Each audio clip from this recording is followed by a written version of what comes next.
मैं Pankaj Yadav, assistant professor drawing and painting, government college Devgarh, Rajsamand से आप सभी चित्रकला के द्वितीय वर्ष के विद्यार्थियों का आज की कक्षा में स्वागत करता हूं।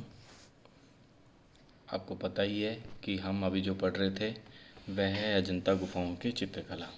आज हम इसके आगे के बारे में चर्चा करेंगे और मैं फिर से आपको एक बार रिमाइंड करा देता हूँ कि अजंता गुफाओं की चित्रकला को हम बौद्धकालीन चित्रकला भी कहते हैं। यह उनका गुफाओं का बाहरी रूप है। यह महाराष्ट्र के औरंगाबाद ज़िले में मिलती हैं हमें, और इन्हें पहाड़ों को अंदर तक खोद के बनाया गया है। और यह गुफाएं कहाँ हैं, इनका नामकरण कैसे हुआ है वह भी बताया, और कैसे इसका जीर्णोद्धार हुआ, मतलब कि कैसे समय समय पर पुरातत्व विज्ञानियों ने इसकी खोज की, इसके बारे में पूरे विश्व भर को बताया। और सरकारों ने, चाहे पहले ब्रिटिश सरकार रही और भारत सरकार ने कैसे कैसे इनकी सुरक्षा की और कैसे कैसे इनकी अनुकृतियाँ तैयार करवाई। अब आज का जो हमारा विषय है, आज का जो टॉपिक है वह है अजंता की भित्ति चित्रण विधि। अब देखिए, नाम आ गया है भित्ति चित्रण। मैंने अभी तक नहीं बताया था कि जो अजंता गुफाओं के चित्र हैं वे एक्चुअल में दीवारों पर बने हैं, गुफाओं की दीवारों पर बने हैं। गुफाएं आपको पता है उस समय छेनी हथौड़े या अन्य साधनों से पहाड़ों को काट के बनाई गई थी, तो गुफाएं बेहद खुरदरी थी। और इसी प्रकार का दीवारों पर, चट्टानों पर जो चित्रण है वह हमने प्रागैतिहासिक मानव के द्वारा देखा था। तो उस समय के चित्रण में और अजंता गुफाओं के समय के चित्रण में क्या अंतर था? प्रागैतिहासिक मानव किसी भी प्रकार से गुफा की दीवार को समतलीकरण या कुछ उसको चित्र बनाने से पहले कोई तैयारी नहीं करता था, वह सीधा चित्र बना दिया करता था। पर अजंता गुफाओं के कलाकारों ने क्या विधि अपनाई, वह विधि मैं आपको बताता हूँ।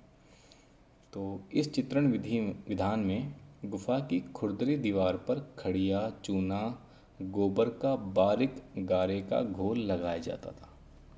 मतलब कि दीवार पर एक तरह का प्लास्टर लगाया जाता था। चूँकि दीवार खुरदरी होती थी, औजारों के काम करने के कारण उसकी चोटों से वो खुरदरी हो जाती थी, और उस खुरदरी दीवार को चित्रण से पहले समतल प्लेन कर लिया जाता था। और प्लेन करने के लिए वो कोई सीमेंट का इस्तेमाल नहीं करते थे, वो क्या करते थे, खड़िया मिट्टी लेते थे, सफ़ेद जो मिट्टी होती है, चूना पत्थर लेते थे और गोबर मिलाते थे। जैसे कि हम हमारे गाँव के घरों में गोबर और चिकनी मिट्टी का लेप करते हैं, लगभग उसी प्रकार का लेप उस समय के चित्रकार तैयार करते थे। और उस लेप को लगभग 1.25 इंच की मोटाई का वो दीवार पर लगा देते थे। इस गारे में कभी कभी धान की भूसी भी मिलाने का प्रचलन था। धान की भूसी मिलाने से यह जो प्लास्टर था यह प्लास्टर थोड़ा और मजबूत हो जाता था, इसलिए यह धान की भूसी मिला देते थे। और थोड़ा सॉफ्टनेस भी, मजबूती के साथ थोड़ी सॉफ्टनेस, धरातल पे थोड़ी चिकनाई भी आ जाती थी, जिससे कि आराम से चित्र बन सके। ये जो प्लास्टर होता था, इसकी पहली परत लगभग 1.25 इंच से लेकर 1 इंच मोटाई की होती थी। तो अब तो बन गया प्लास्टर, लग गया प्लास्टर, परंतु ये जो प्लास्टर है यह अभी मटमैले रंग का है, बिल्कुल सफ़ेद रंग का नहीं है। चित्र बनाएंगे, मटमैले धरातल पर बनाएंगे, चित्र में कलर जो है वो सही तरीके से लगेंगे नहीं और दर्शकों को दिखेंगे नहीं। तो चित्रकारों ने क्या किया, उसके ऊपर अंडे के छिलके की मोटाई के बराबर, मतलब बहुत बारीक लेप किया, सफ़ेद रंग का बहुत बारीक लेप किया, और बार बार किया जब तक कि वह दीवार बिल्कुल सफ़ेद रंग की नहीं हो गई हो। जैसे कि आजकल हम हमारे घरों में कली वगैरह पेंट करते हैं, लगभग उस तरह से इन्होंने दीवार को सफ़ेद रंग से पोत दिया। अब यह दीवार जो थी यह चित्रण के लिए तैयार थी।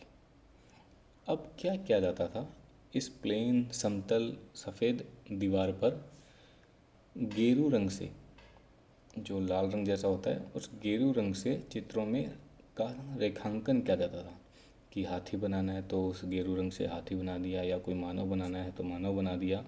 और उसके बाद उसमें अलग अलग रंग लगाए जाते थे, हरे पीले नीले लाल, वो सब रंगों को उनके ऊपर लगाया जाता था।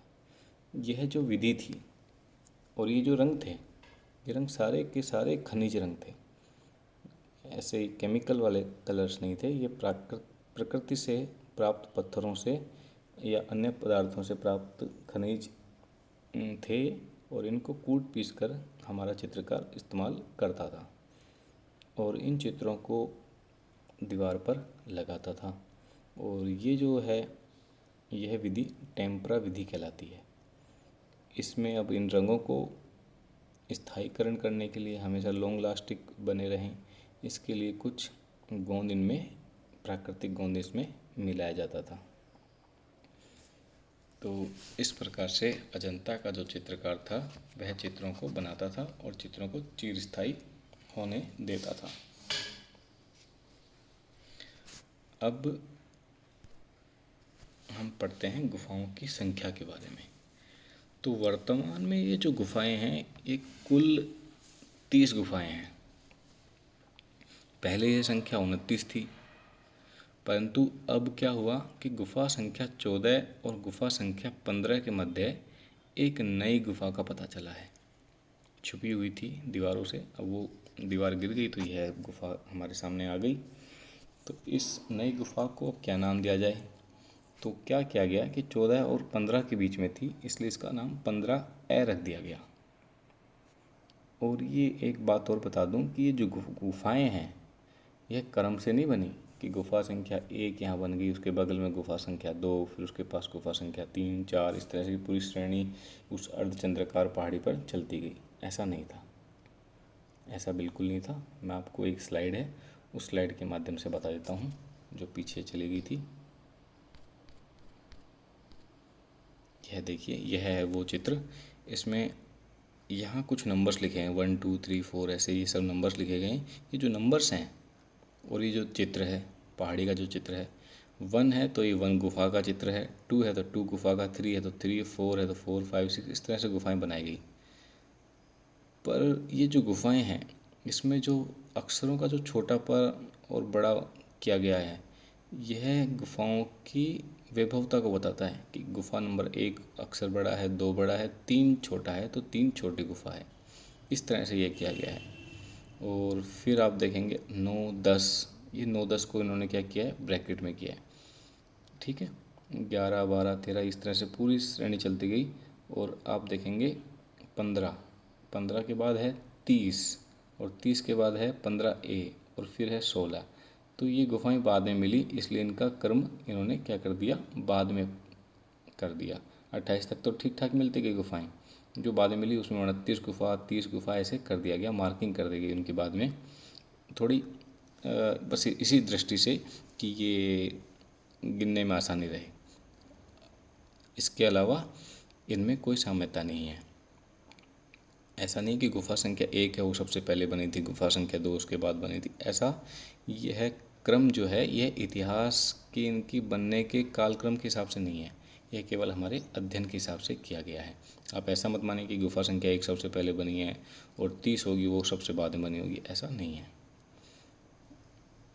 और अब देखिए, आप यहाँ देखेंगे कि कुछ ब्रैकेट बनाए गए हैं, कुछ चौकोर आकार 9 10 19 और 26 के चार ओर बना दिए गए। ये जो गुफाएं हैं 9 10 19 और 26, ये गुफाएं क्या हैं, चैत्य गुफाएं हैं। ये गुफाएं कौन सी हैं, चैत्य गुफाएं। अब चैत्य गुफाएं क्या होती हैं, इस पे थोड़ी चर्चा कर लें। चैत्य गुफाएं वह गुफाएं होती हैं जिनमें बौद्ध भिक्षुक पूजा करते थे, अर्थात जो पूजा का स्थान था, पूजा वाली जो मंदिर होता है एक तरह का, उसे ये चैत्य गुफाएं कहते थे। अब चैत्य गुफाएं और विहार गुफाओं में अंतर क्या? अब बाकी जो गुफाएं हैं वो सारी विहार गुफाएं हैं, मतलब कि वहाँ बौद्ध भिक्षु रहते थे। तो बौद्ध भिक्षु जहाँ रहते थे वो विहार कहलाए, बौद्ध भिक्षु जिसकी पूजा करते थे, जहाँ पूजा करते थे, वो चैत्य कहलाए। चैत्य गुफाओं में क्या होता था, एक स्तूप होता था। स्तूप मैंने आपको पहले पहले पार्ट में पढ़ाया था।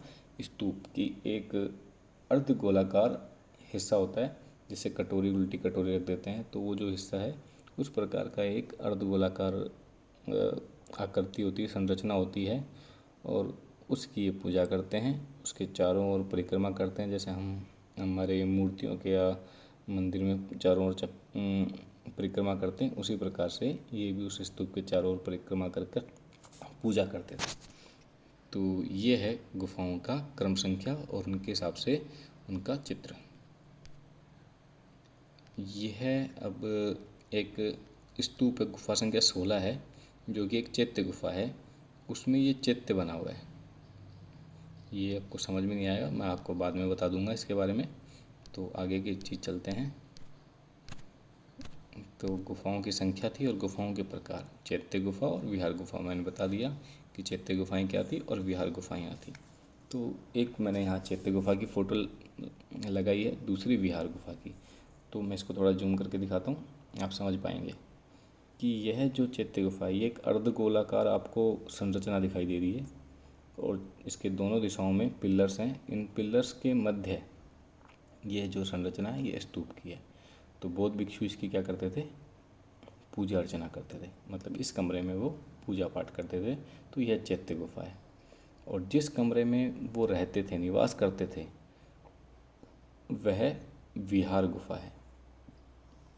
अब तो आप लोग अंदाज़ा लगा पा रहे होंगे कि यह जो अजंता गुफाएं हैं उनकी इतनी तारीफ़ मैं क्यों कर रहा हूँ या पूरा विश्व क्यों कर रहा है, कि ये गुफाएं पहाड़ के अंदर से इस प्रकार इतनी सुंदर बनाई हुई हैं, और वो भी लगभग 2000 साल पहले।